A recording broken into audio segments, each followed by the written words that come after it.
Bonjour, and welcome to another episode of EveryoneHatesMarketers.com, the no-fluff, actionable marketing podcast for marketers, marketing consultants, founders, and tech people who are just sick of shady, aggressive marketing. I'm your host, Louis Grenier. In today's episode, you'll learn how to get your first 100 customers or $10,000 in monthly recurring revenue, or even $100,000 in monthly recurring revenue, depending on how much your customers are paying you, with a clear go-to-market strategy. My guest today is an early-stage SaaS marketing expert. She's the founder of Demand Maven. She helps founders of early-stage startups either get their first 100 customers or help them get to the next stage. She's been previously at 2 10x startups, Cool and Flip My Funnel. She's also a mentor at Tiny Seed and Growth Mentor. I'm super happy to have you, Asia Matos, on board. Welcome. Thank you so much. I'm so excited. So we've never talked about go-to-market strategy in this podcast ever before, at least not in those terms. So let me start with a question everyone has right now. What the fuck is a go-to-market strategy? A good question. Okay, go-to-market strategy. It is basically the full deep dive plan into how it is that you plan to take your product. We're assuming SaaS in this case. How do you plan on launching your SaaS to the world? And all of these things are 100% dependent on what it is that you ultimately want to accomplish. And I think that that is probably why go-to-market sounds really terrifying for a lot of founders. Yeah, I feel, this is the type of expression used in the marketing world kind of everywhere, and people don't necessarily understand it. And it's good that you're an expert in it. I have this feeling always, when we talk about those type of technical things, such as go-to-market or inbound marketing or content marketing or whatever else I can find, growth hacking and that kind of terms, that it seems like we like to invent new terms for things that are quite simple. Do you feel it's a must-have expression and concept, or do you feel it could be explained simpler, in simpler manner? I do think it's a must-have, but I do think it is where everyone should start, because I agree. You see so much more content about inbound and content marketing and demand generation and lead generation, and it's really hard to consolidate and figure out how all of those pieces fit together. But go-to-market encapsulates literally everything. It is the complete total package of how you plan to operate this business and make it revenue generating, and of course, just offer the product to the world. And there's many different ways that we can craft go-to-market, and it's flexible. It's not meant to really necessarily be limiting, but I think it's where we should always start. And it always makes me sad when more people don't talk about it. But I would say it's step number one before you ever even think about conversion rate optimization or running ads or what have you. It's always the first step. It sounds a bit to me like it's a marketing plan or a marketing strategy. What's the difference between the two then? The biggest difference is that go-to-market also takes a look at the model. It takes a look at the market as a whole. It could include sales and outbound prospecting. It could include many different pieces that are part of marketing. Ultimately, go-to-market, again, if you think about it in the simplest way, it's really how do you plan to tell the world about what it is that you offer? And there's many different ways that we can do that. What is the absolute best marketing strategy? What is the absolute best sales strategy? If you have customer success, what does that look like? Go-to-market oversees all of these pieces. So it's a bit bigger than marketing on its own, right? It's about the full spectrum of things you need to do to go to market, to reach this market and generate your first 100 customers or those $10,000 in monthly recurring revenue, right? Yes, exactly. It definitely does trickle down into every single one of those functions. You can also think about them as departments or practices, if you will. So like marketing versus sales versus et cetera. But yeah, it's definitely the umbrella that holds them all. Okay, so I think it's pretty clear now what we're trying to achieve here. Thanks for those definitions. So what are the signs that a company needs such, plan, such go-to-market strategy? What are the signs that they really are in deep need of putting things together the way you've described them? Oh man, there's a long list. Well, the first and foremost is you've copied someone else's tactics. So, for example, I saw that Hotjar did X, Y, and Z on their website, so I'm going to copy it, and then they do, and then it doesn't work, and they're like, "Oh my God, why didn't it work?" So they try something else, and they copy something else, and what ends up happening is you end up copying a bunch of tactics, a bunch of decisions that other businesses have made based off of their go-to-market strategy and based off of their marketing strategy. And without the proper context, you end up, sometimes it works, but most of the time it doesn't. So I would say if you're stuck in the wheel of copying other people's tactics, that's probably a sign that you need a larger go-to-market strategy.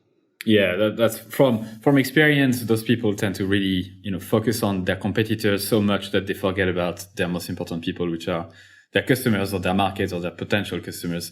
Other signs that their go-to-market, they are in desperate need of a good go-to-market strategy? Probably the other really big one is you got some KPIs that aren't performing in the way that you would like. So, for example, you might be really struggling with churn. That's a huge sign that go-to-market might need some tweaking, some just overall discovery and honing. The other really big piece is you're not converting enough people into paying customers. And then finally, you're just not able to add enough on top of the funnel. So not enough people are signing up or requesting demos or whatever your model is. Sometimes that is typically as a huge indicator that we need to take a step back, not only into marketing, but then also overall go-to-market. What are we ultimately offering to who? How are we doing that? And what channels do we expect to either be the number one driver of those things, or what business development activities do we need to be looking at? Those are all part of the ultimate go-to-market strategy. So it sounds like the foundations haven't been put together, haven't been built properly. They've started it and they've reached out to the market. They've copied competitors, but it's like impossible to make money because of it. The funnel is leaking. You get people on top, but they don't convert to the next stage, and therefore those ones don't convert necessarily to the next stage. It's just not profitable. You can't really, it doesn't seem to flow, right? There's this overarching feeling, emotionally speaking, that it just doesn't seem to click. Something is not working somehow. Yes, exactly. All right. So I think we've talked enough about the definition, the problems that you might encounter if you don't have that. Now let's get into the how-to methodology, right? Let's try during this interview to come up with a go-to-market strategy together.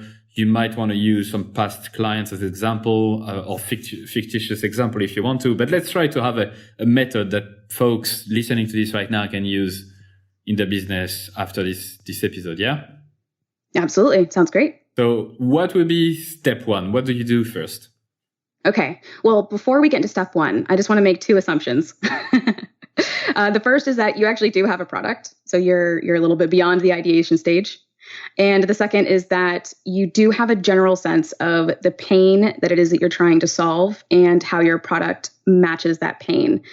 So again, this assumes that you've already got it. You've already got the product, or you're at least in the process of building it now. You've moved past ideation stage. So this framework that we're about to, and the steps that we're about to discuss, this can help you, assuming that you've already kind of completed those very first steps.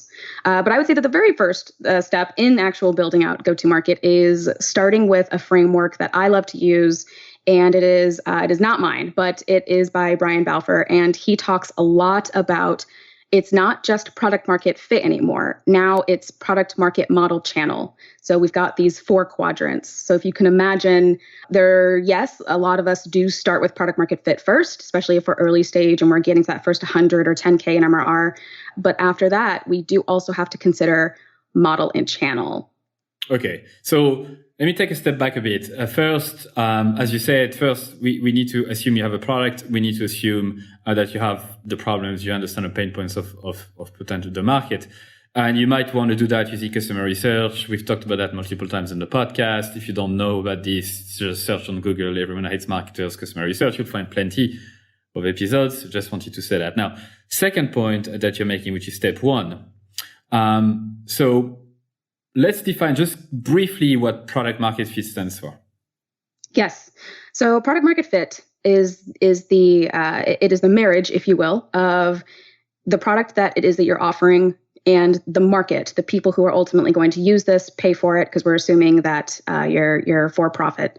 So product market fit is the perfect blend of you have found a market who it has a pain, your product solves that pain. And this is probably one of the most challenging parts about starting, having any startup really, and especially in SaaS. But we find that once you start to understand product market fit, even if you don't 100% have it, there's other layers that really speak to those two things. Model, meaning what is the how do people purchase and buy this product? So this could be free trial, this could be freemium, this could be more of like a demo, not so much self-service, but people have to talk to a salesperson in order to get access to the product. And then, of course, there's channel. So how do we plan on reaching this market? How do we put the right message? How do we promote this product? What are those channels? Now, channel is a very interesting word because it could literally mean digital marketing channel. So, for example, most people immediately think of ads or social media because it's the most visible, I would say. But channel could also mean partnerships. It could also mean having or conferences, trade shows. Channel is actually a very big word, and I think that a lot when we see channel, we immediately limit it. But yes, so that is how I would define PMF or product market fit. PMF, as we call it in the marketing world. Yeah, thanks so much. Really, really clear explanation. So product market fit is, you can measure it somewhat with the number of people who say that they would absolutely miss your product if they couldn't use it again. I think that comes from the guy behind the growth hacking methodology. I'm not going to forget his name. Do you remember him? Sean Ellis. Sean Ellis, exactly. And then, you have the model market fit and the channel market fit, right? Mm-hmm. So for model, let me making sure I understand properly. I remember this chart I've seen a few times, which is the amount per month someone is willing to pay and kind of the model that follows. So it seems like the model is highly linked to the pricing structure you have in place, right? So the more low touch you are, which is like the more you basically have a freemium model. So the more you can use the product for free and then upgrade, the less expensive it's going to be because you're going to have access to resource material, but not necessarily to salespeople or customer success people. And then the more the price goes up, the more likely it is to be high touch, meaning like salespeople, customer success, heavy lifting in terms of integration, bespoke work, and that kind of stuff. Am I understanding that properly? Yes, exactly. Okay. And then channel, as you said, usually people think social media or email marketing, but it's much bigger than that, right? It could be business development. It could be going at events or sponsoring events, right?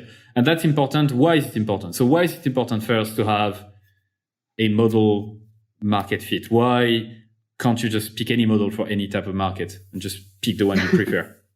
Well, because if you're not offering the right kind of model, for example, not the right price, or maybe not the right kind of way that people purchase the product, maybe you're selling credits, maybe you're offering a free trial, and from there you pay per seat or what have you. If you're not offering the right thing, it's very likely that your market doesn't actually ever convert into paying customers, which is the ultimate goal. So if you botch the model, so to speak, you could end up with an amazing market and an amazing product, and the product market fits there, but people aren't buying it, which is obviously the ultimate goal. So that is why it is best to be as customer driven when it comes to the model, but I find it iterates quite a bit over the lifespan of a business, which is very common, but it definitely should be driven by the market, if at all possible. Okay. And channel market fit then, why is it important to have a good fit between those two things? It might sound really obvious, but if you know that you have a market, but you haven't figured out how to actually tap that market, that's what the channel does. It's a bridge. So it's a bridge between you, your product, and of course the market. So if you don't have the right fit there, typically we see when businesses don't have the right fit here, they're spending a bunch of money on ads. It's not working, and I'm putting that in finger quotes because obviously, like, you can't see me, but it's not converting into paying customers. It's not actually generating any revenue or generating any high quality leads or what have you. Sometimes we also see you end up building so much momentum into a specific channel, but it doesn't actually give you the ultimate result, which are the paying customers or the happy customers. And sometimes it also gives you lots of garbage leads too. So, and I hate to call anyone garbage, but it might result in a very big swell in signups or whatever customers who end up churning later. So this is why market channel fit is so critical, because it impacts your entire funnel from top all the way down to churn.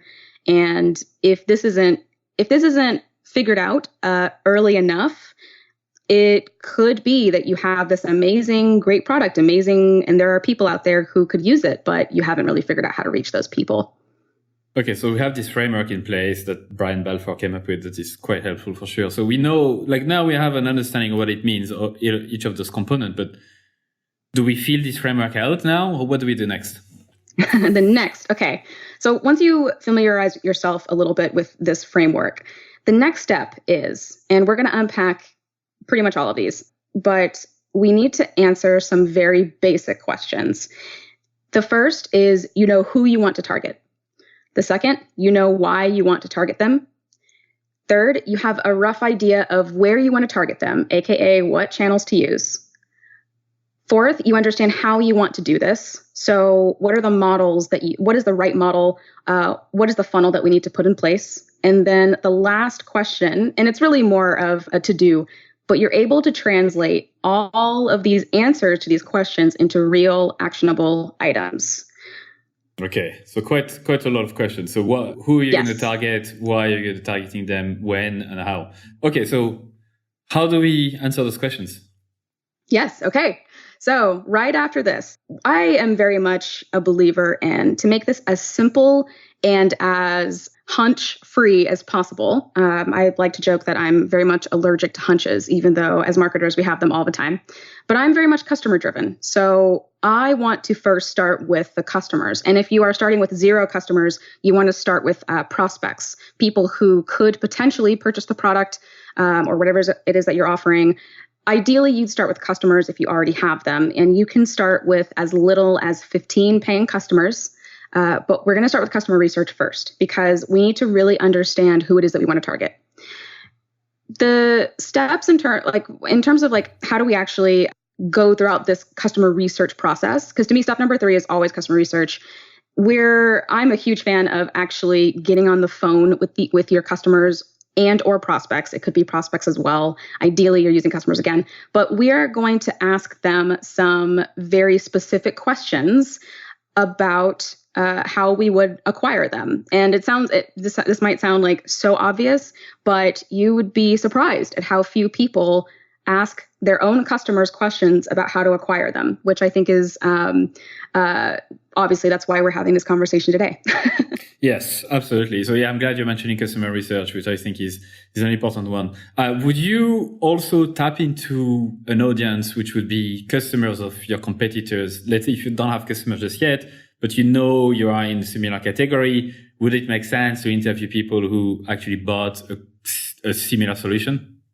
Yes, absolutely. So the other part to this is, if you don't have paying customers yet, but you, again, going back to our assumptions, we kind of have a general idea of the pain that our product solves. And we also have a general idea of who has that pain and who we could potentially float that product in front of.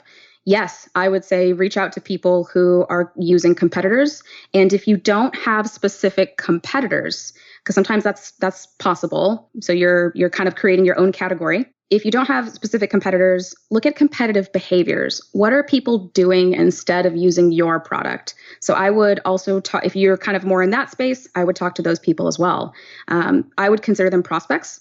And I would also consider them kind of in the potential customer bucket. And what we're going to do is based off of who they are and assuming you're B2B, what kind of businesses they're in or what kind of verticals or industries. And if you're B2C, what is their ultimate persona?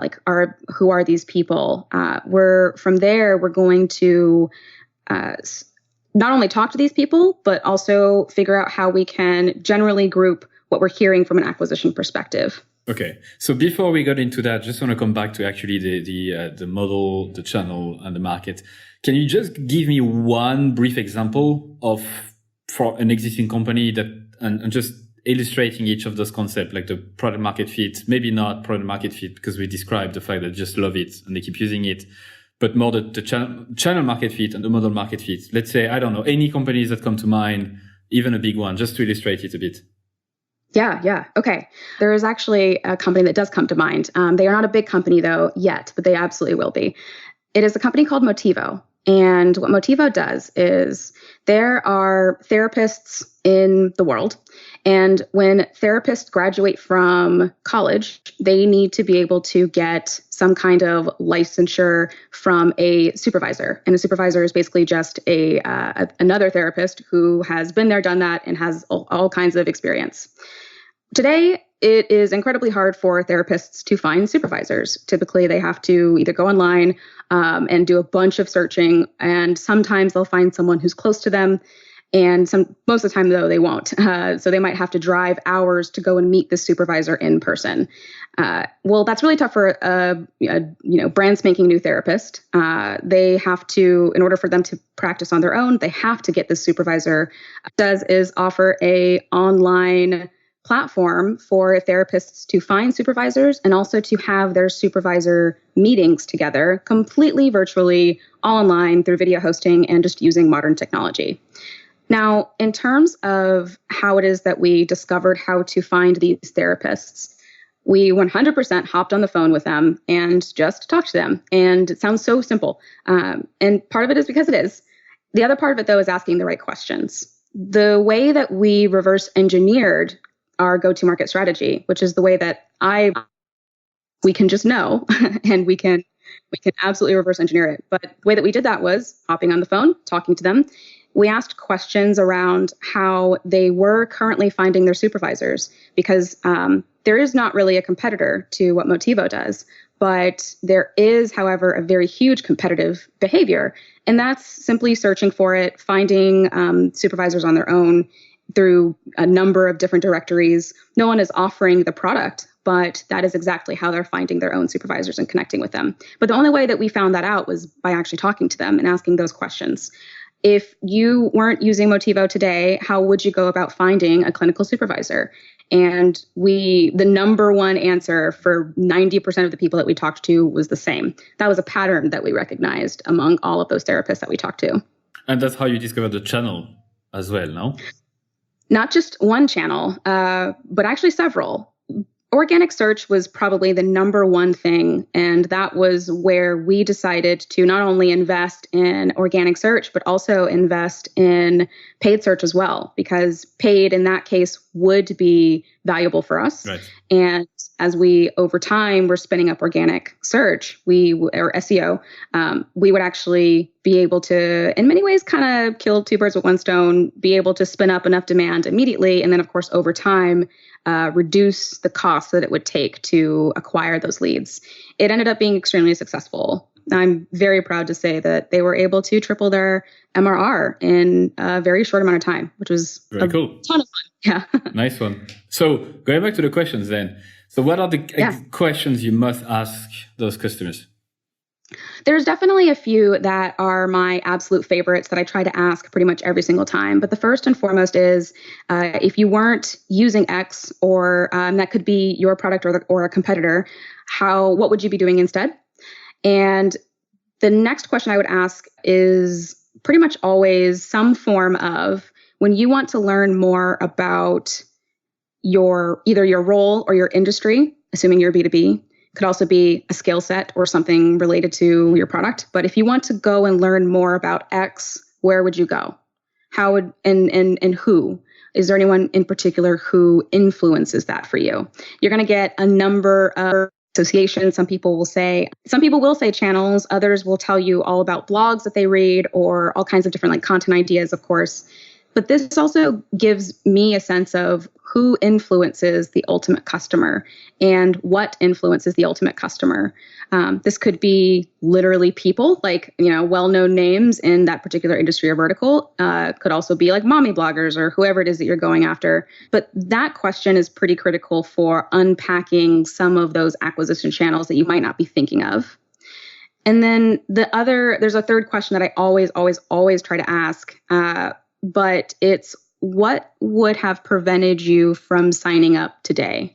Now, this, of course, assumes that you obviously have a website or some kind of product or something. But that question is also very interesting because it gives you a sense of, psychologically speaking, what would have prevented someone from signing up? And you'll hear all kinds of responses to that as well. Everything from the website was buggy to I'm scared because I don't really know how much it's going to cost, or some other risk that you might not have known otherwise.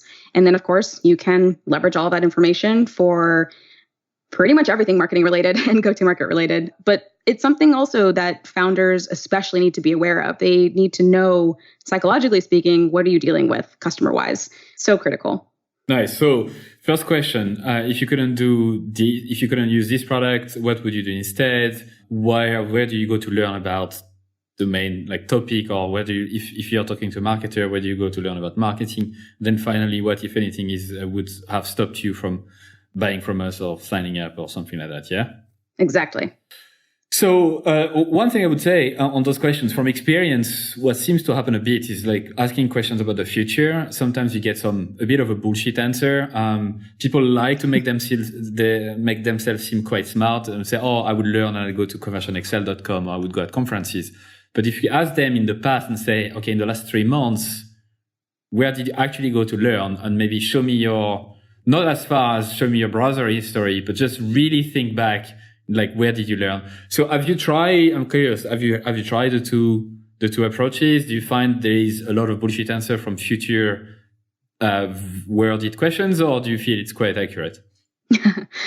Yes, that's an excellent point. In my personal experience, I haven't had a whole lot of, bullshit answers, but I have gotten very vague answers. And I think that that's something to if you can, try to listen for. So if you find yourself asking the question, what does that mean? One of the best follow-ups is, tell me more about that.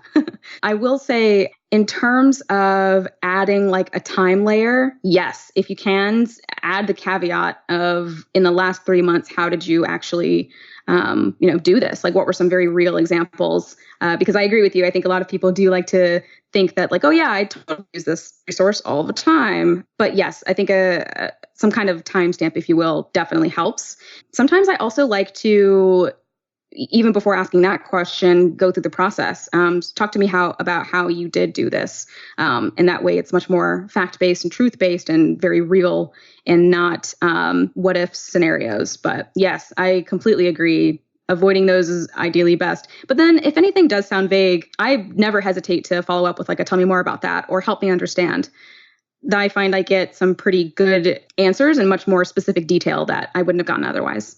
Yeah, and that's what is really important here. Is even though you have those 3 questions as a kind of a milestone question you want to ask, it's not an interview per se. That needs to be a conversation. So it's okay to ask and tell me more, and why is that, and dive into a specific topic if they want to talk about it, right? You want to have a normal conversation. You don't want to feel okay, question number 1, and then they finish, and then question number 2. And then question number 3. It sounds boring and people feel like they're being interviewed. They're not being super truthful. So remove the script a bit and just try to keep it a bit more chill, I would say, for lack of a better word. So, okay. So you said, how many customers do you need to interview for to have good insights? I always say at least 7. If you have hundreds of customers, then it does get a little bit more complex, where at that point we're looking at specific segments of people, if at all possible. So maybe you are looking at a specific industry or vertical. It could also be a very specific type of plan. Maybe you have a few different pricing models, going back to model. Maybe you have a few different models on the product and you want to look at a very specific plan that you're offering. You could also segment that way. It does ultimately depend on what it is we're trying to solve. But I would say if you get at least 7 interviews, no matter what the segment, that is usually enough to start seeing patterns. And that's really the most important thing. You want to see patterns, and you also want to see outliers. Now, there is no limit to customer research. In fact, I recommend that especially marketers, and if founders can, also founders, but especially marketers, they should be doing this almost constantly, because as your business grows, your product market fit does change. And that is kind of where continuing the practice of customer research, it just helps you in terms of like phrases, like just not fall behind. If you want to continue to make an impact, that customer research, because your customers will change over time as you grow. So it's important to just make sure that you always keep a finger on it. But if you're very early, and even if you have just a few paying customers, that's usually enough to at least get started. And as you get more people into the funnel and as you get more paying customers, you get much more clarity and insight on that who. But ultimately, to start, again, we're really just looking for the patterns to begin. Okay, so we've interviewed those 7+ customers. We asked them those questions. We are fairly clear about the depth at which they went through. We know that there is enough meat around the bone to work with. Is the next step to identify patterns? Is that the next step? In a way, yes. So typically from here, and again, I'm referencing back to those basic questions that we need to answer. Assuming that we've done enough customer interviews and that customer research and that development, we should be able to answer a few of those questions in terms of who, in terms of where, and also why. So why do these people care? Why should they care? What is the pain like that they actually have? And what does our product ultimately do to solve that? But the next few steps or questions to answer are really around the how and the being able to translate them into real actionable steps. So the next step, if you will, after customer research is what I call success gaps. Now, every great strategy, it always has a very, one, keen understanding of the actual problem, but two, it understands what is the success gap, what is the chasm to cross in order for you to achieve success. Now, success is just 100% dependent on what you define success as, which feels like a non-answer. But if the goal for you is to I want to be a multi-million-dollar business. Okay, cool. So what is the gap that you need to cross in order to get there? Maybe the goal is, I just want my first 100 customers. Okay, cool. What is the gap for you to cross to get there? Maybe success can be defined however it is you want.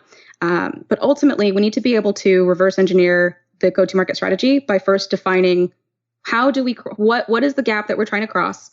And let's identify those blockers. What's blocking us from that success? This could be everything from, oh man, our onboarding sucks. Or, wow, based off of my customer research, our messaging really isn't matching up to what our customers expect. This could also be maybe some product gap. So maybe you've got some feature gap that you need to start thinking about. Again, like going back to that ultimate product market model channel fit, you might find that, oh man, we're just not even in the right channels. Like that's a gap for us.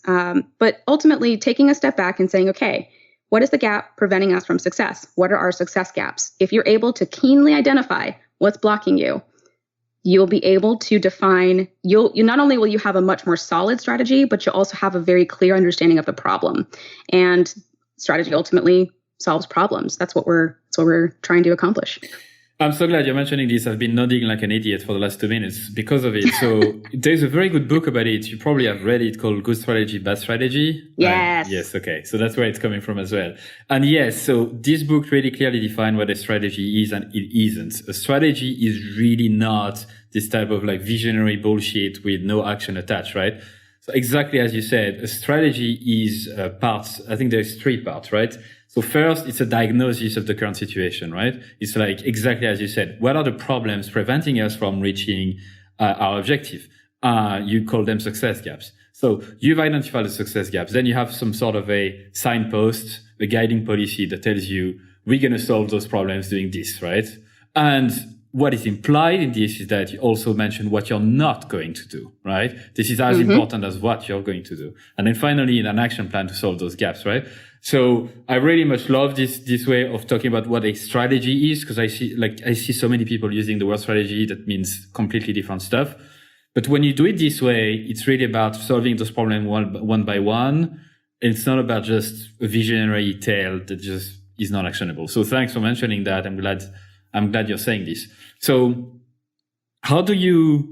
so one of the steps, it seems just before, is to actually have a goal, right? How do you advise people to pick a goal and to define what success looks like? Oh man, it's a big one because it does kind of indicate. So if you're a founder, for example, it does kind of indicate like, well, what are your goals as a founder? What are the business goals? Where there's some milestone that you're trying to reach. And when we think about that from, very large like business terms, the answers there could very much be all over the map. It could be, well, I want to bootstrap this. I don't want to take on funding. I'm totally comfortable growing, slow, but profitably. So that might be one of my number one goals, but I need to figure out how to get there. It could also be, I want to make a big splash in a really specific market. And that is what my goal is. In terms of how we define those goals, it's tough to say. Because I find that so many of us are already motivated by something. But I think it ultimately comes down to, what does the business want to accomplish? And from there, because of course, as a business is made of many parts. So what does each part need to be accomplishing in order to get there? I'm actually a very huge fan of, especially as you're identifying those success gaps, leveraging OKRs if you can. When we get into OKRs for us? Yes, objective. There is some objective that you're trying to accomplish, and there's a key result that matches that objective, that shows that you've met that objective. OKRs were popularized by Google and other teams just across the world, but I'm actually a very big fan of leveraging them even here, because it forces you to get very clear about what those goals are and what is the clearest indicator. What is the key result that tells us that we've met that goal or met that objective? But in terms of defining the goal itself, I do think that does depend ultimately on the business. And yeah, I just think it's the thing that it's the place that you want to be. And that place is probably going to change a lot over time, but it's always the first step. And a good thing to have in mind is always the SMART objective. So to make sure that you have a SMART objective, which is specific, measurable, actionable, realistic, and time-based. So I think those are the 5 of the SMART objective. And if you have them, you have a good objective in front of you. And it's so important to have it because the strategy is directly linked to that. As you said, what are the gaps preventing us to reach those objectives? So if your objective is good, then the gaps preventing you from reaching it will be also like quite specific, and that will enable you to have a good strategy, which is about a clear action plan or what to do and also what not to do, right? Okay, so what's next? Now we have, I think we've defined the gaps, or at least we've defined what success gaps are, but maybe there's other stuff here. Yes, there absolutely is. So after that, now we need to translate what those success gaps are. We need to translate those into action items to fix them. So if there is a gap in one particular area of the business, there are steps that we need to take to fix it. What are those action items? And again, this does depend on those goals. This is actually where I do like to use the OKRs. So let's say we know that onboarding is a mess, or we know that activation is a mess. It's not converting as well as it probably should be. This part of the funnel is broken. Here are the things that we can do that we think are going to help us fill that gap. And from here, we're getting, this is where we get into the tactics, but OKRs help a ton with this. So if you have an overall sense of the goal that you're trying to accomplish or the thing that you're trying to execute, the key result can be the direct measurement of that. It could also just be make sure that you check this box and that you actually accomplish this or execute this. This is where OKRs can, there's so much research about it, but this is where it can be very flexible for you. But we do need to actually translate those into action items. The way that I like to do this is actually to go back to that framework. So there's product, market, there's model, and there's channel. There probably are going to be action items under every single one of those quadrants. So there might be work that you need to do from a product perspective. Maybe you've identified some feature gap. Maybe you've also identified some general things that are going to be really, really, really important to your customers. It could be UX, it could be all kinds of different things based off of your specific customer research. Then there's market. So maybe we define more specifically what our segments are going to be or what our vertical is going to be. This could also go a little bit into positioning. So what do our prospects and customers want to see from us, but then also what are their number one pains? Then there's model. You might find that your pricing model sucks and like you got to fix it. And you've got all these great people who want to buy the product, but the way that it's priced or what have you. And then of course channel. You might have action items that are very specific to, man, we really need to make a big splash in these specific conferences, or maybe it's organic is going to be our strategy, and that's going to be the thing that takes us 5 years into the future. we need to start investing in that now. Those are the kinds of action items that you're going to start placing into every single one of those quadrants. So it's almost like on one side, you have your market in one circle. On the other, you have your, like what you do, like your company, what you offer. And the intersection is what works, like the fit between those two things. But then you have a bunch of other stuff that are the gaps, the things that are not really connecting between the market and the elements you mentioned. So your positioning, your channel, your model, the product itself, right? And so what you're doing here is you're identifying the gaps preventing you from reaching those objectives on the back of the customer research, because now you know who they are, why they should care, how your product helps, what triggers them to buy, what other competitive alternatives they're looking at. But it sounds like quite overwhelming, right? Because you could literally look at, I have a whiteboard next to me. You could take a whiteboard and write hundreds and hundreds of stuff. So how do you then pick and put that in a plan that actually is probably your go-to-market strategy? But how do you prioritize? How do you make sure that you're focusing on the right things? Yes. So first is, because we are as customer driven as possible, one of the things that I see that's very, very common, especially in early stage SaaS, is spreading yourself too thin. And the number one reason why that happens is because we're focusing on too many different customer segments at once. And what I find helps pare down this list and kind of creates like an order of operations is focusing on the segment that you either very clearly have the best product market fit or you think you will. This is where it does get into a little bit of art versus science, but I find that you can make this much simpler by focusing on just one segment at a time, as opposed to trying to go after all the different segments. If you have a very big goal, then I would say, let's break this down into the milestones. What's the very first milestone that it is that you need to hit? Everyone wants to be the multi-million-dollar SaaS business, but sometimes the first milestone that they need to hit is just getting the first 5K in MRR or getting the first 10K in MRR. So part of this does have to depend on what that next milestone is for you. If it's too big of a milestone right now, then let's figure out the next one. But then after that, 9 times out of 10, you might just be focusing on way too many segments and verticals at once. So I would always say, let's go back to that customer research, because if you have too many verticals that you're trying to go after, and you don't have the resources or the team, that's going to make that very, very challenging for you to execute. But the last thing is, what you're going to find is, as you start filling out this list of action items and things that you can execute on, you're undoubtedly going to see some things that are at odds with each other. There's naturally going to be a little bit of conflict when you start thinking about that list of things you need to do. The way that I prioritize it is 100% based off of what that order of operations is. So, for example, it doesn't really make sense to build up the top of the funnel when the bottom of the funnel isn't converting as well as it should be. It just means it's going to get more expensive to acquire more people. So there is a little bit of, some of these things have to come first, because just because of the way that the business works, and just because of the way that the market finds your product or engages with it in general. So there is going to be a little bit of that order. Some of it, though, can be executed at any time. And it's really just a matter of, do you have the resources now or not? And from there, you're able to very clearly prioritize. But I would say definitely focusing on one segment at a time. That's going to make that much easier. And then I think the other thing, too, is let's really get very clear on what the ultimate goal is, and if these action items really, truly help us get there.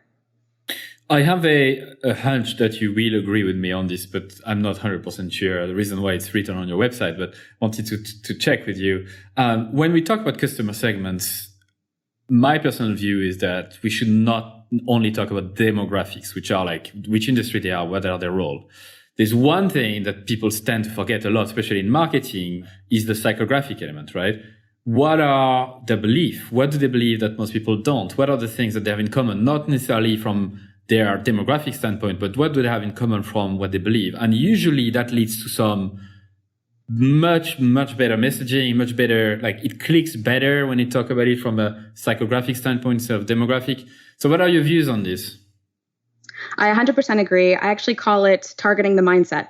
So some products are very clearly targeting a specific kind of either person or business, and that's kind of inherent or specific to the product itself. So for example, Motivo was the example I gave in earlier. It's pretty obvious who the customers are going to be. They're not going to not be therapists. They're going to have to be therapists, and specifically in the United States, and even more specifically in very specific states in the US.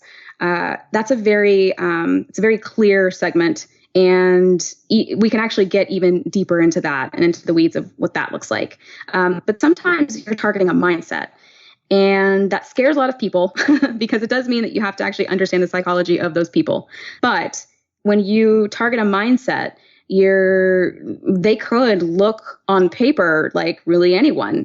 They could be from many different kinds of businesses, but based off of their values are typically what unites them, and their buying decisions and the way that they go about finding certain people or finding certain products or solutions to their pain, that could also unite them. So that is another way to, yes, 100% define a segment.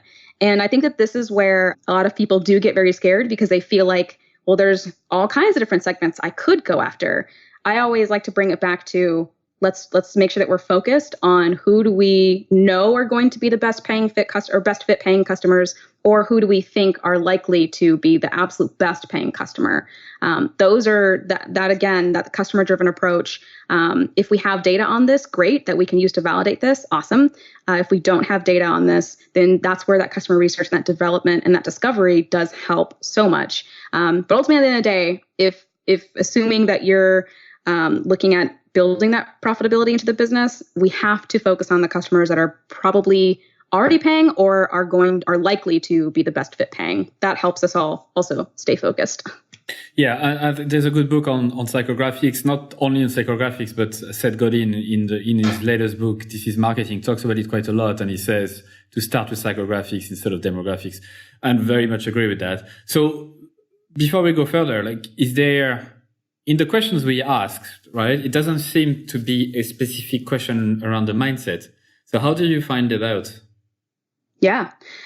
Oftentimes, whenever especially whenever I'm working with a particular SaaS or product, I will, if we don't feel like we have a very clear understanding of those like demographics or even a vertical or industry, which is likely common. It's not uncommon, at least. What I'll ask a lot of questions around behavior and also around value. So some of the questions could look like, I have a few that are just listed here, but what are they hoping that the product can help them accomplish? So what are they hoping that using this tool or the SaaS or whatever, what are they hoping it helps them with? And did it meet that expectation? And if it did, tell me more. And if it didn't, tell me why. There's also questions that are related to ultimate value. Would you rather have X over X, and why? So sometimes there's and this is especially interesting if you're taking a look at like feature gaps or what have you, like maybe you're missing something in the product and you're trying to understand from a best fit paying customer, what would they rather have and why? But you can also leverage this in acquisition. So you could say something like, would you rather go to a conference or would you rather, do this other thing instead? And that can kind of help you prioritize a little bit, understanding why. Well, I like the people more. I like being around people more, or what have you. So those are, sometimes I do get into behavior and value. I especially do if we find that the segments aren't very clearly vertical or industry and they're much more about the mindset. Then we get into, again, what are the behaviors and what drives them to take those behaviors. There's a great framework called Jobs to be Done, JTBD. I highly recommend taking a look at that framework because it will arm you with questions to ask to help you understand those psychographics, but then also you can leverage them for acquisition. So if acquisition is a very big pain for you, you can leverage them in a very similar way to understand how to find those people and what unites them. Yeah, I had a conversation with Adele Revela I think last year. She's the CEO of the Buyer Persona Institute. And she gave this example of this accounting software she worked with, realizing that the trigger that let people buy this software is the small businesses were scared of potentially going to jail if they didn't file their taxes properly. And so this is the type of stuff, this is the type of psychographics that are so like way more powerful than demographics saying small business with less than 50 employees based in the Midwest. Like how the fuck do you write anything compelling to those people? However, if you know that they're afraid of going to jail because they might not file their tax properly, guess what? There's so many more interesting stuff you can do in your marketing campaigns, in your everything, in your positioning and go-to-market strategy. I just wanted to say that to just encourage people to think beyond the demographics and, as you said, to look at jobs to be done or use case or outcome-based, whatever you call it, and so that you can understand why they're doing something just beyond who they are. Okay, so now we have answered to those questions. We have those gaps. We have some sort of a prioritized action plan. Is there anything left? The last step. You just got to fucking do it. Just got to fucking do it. Nice. Execution. It's the last step. And it's the thing that I think does scare a lot of people because they're afraid of making the wrong move. But I actually find that as long as you are starting with customer research in some kind of way, it's very unlikely that you're going to execute on anything that isn't going to teach you something. And that could be that you might learn that what you're doing is not as effective. You also might find that, oh, wow, this is actually working. I find 9 times out of 10, something is going to shift for you. You're going to learn something. And marketing is an iterative process. Go-to-market is iterative. And it's not something that you kind of just execute on and you let it go. You do have to come back to it. You have to actually do it and then learn from it later. You will probably get more information over time. You'll refine your strategy. It's a living, go-to-market is living. It's not, just like a thing that's frozen in time, or at least it shouldn't be. But you do at least have to take the last step of just actually executing on it and creating that feedback loop of learning from it later, which you absolutely will. Nice. I appreciate you going through this step by step in detail. I think it's been super valuable for listeners.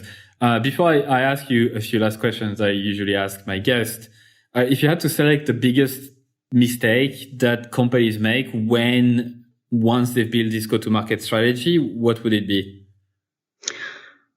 I think it is hands down not being focused enough on the who and spreading themselves too thin across many different who's, many different types of customer or mindset or vertical.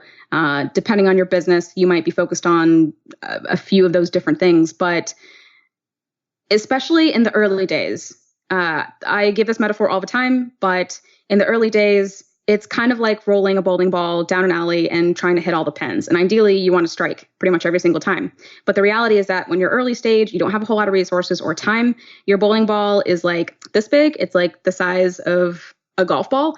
And trying to roll that down the alley and trying to hit any pins, too many pins at once. Just focus on one pin at a time. As you get more resources, as you grow, as the business grows, it is possible to go after many different markets and also enter new markets.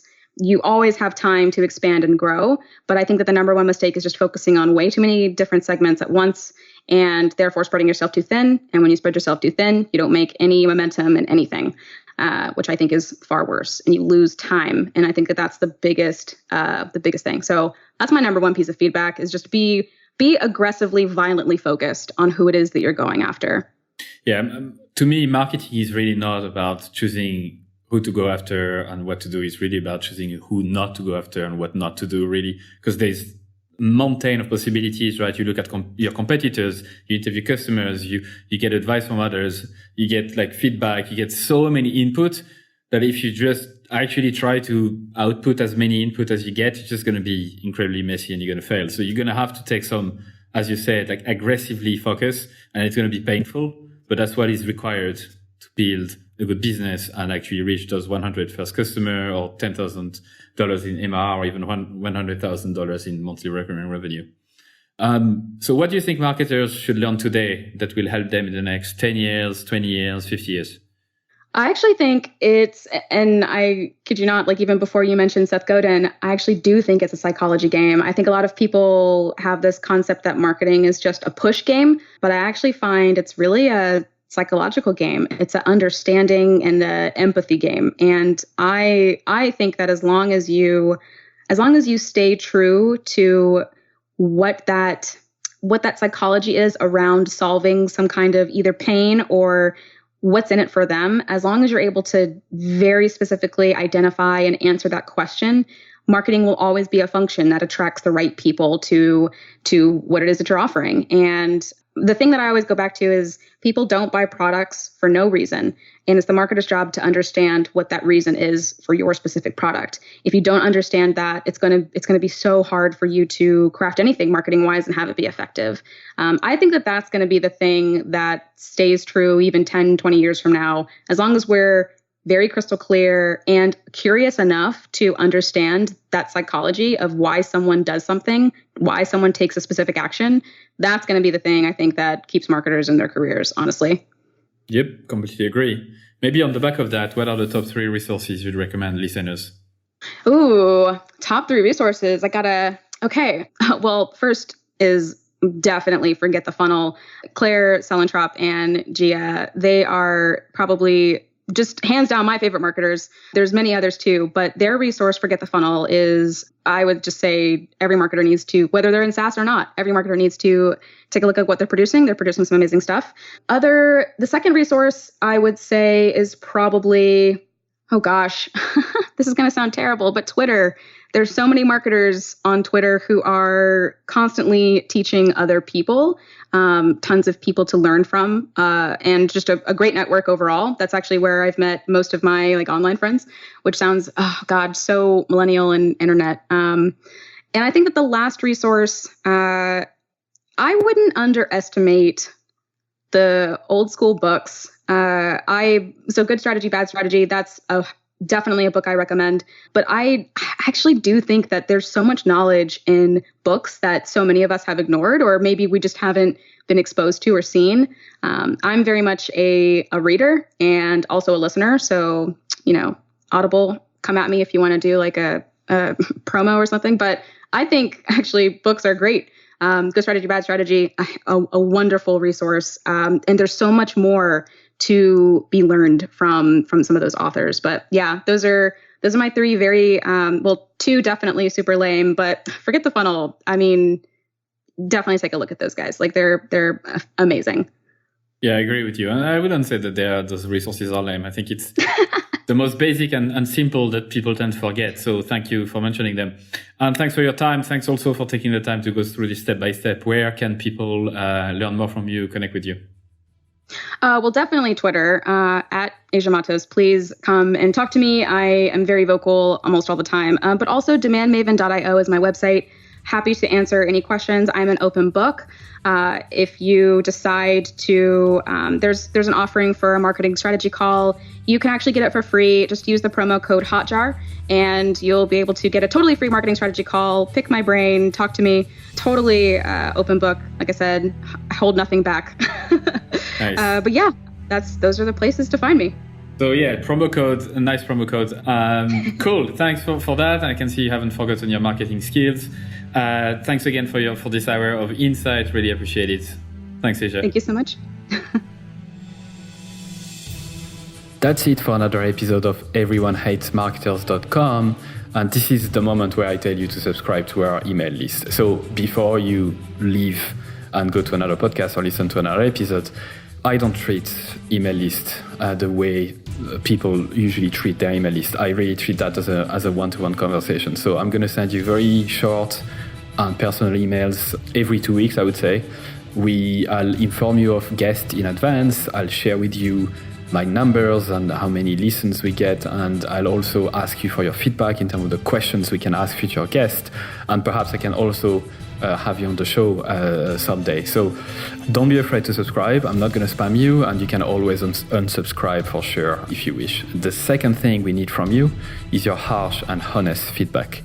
We know that this show is not perfect yet, and we always can improve. So you can send us your email at feedback@everyonehatesmarketers.com. Good or bad, please feel free to send me an email. And the last thing I'd like from you is that if you did like the episode, please share it to your friends, your colleagues, or whoever might like it. And also please review it on iTunes or another service that you might use to listen to your podcast. Because if you leave us a 5-star review, it means that more people will be likely to listen and we can spread the word quicker. So thank you so much once again, and au revoir.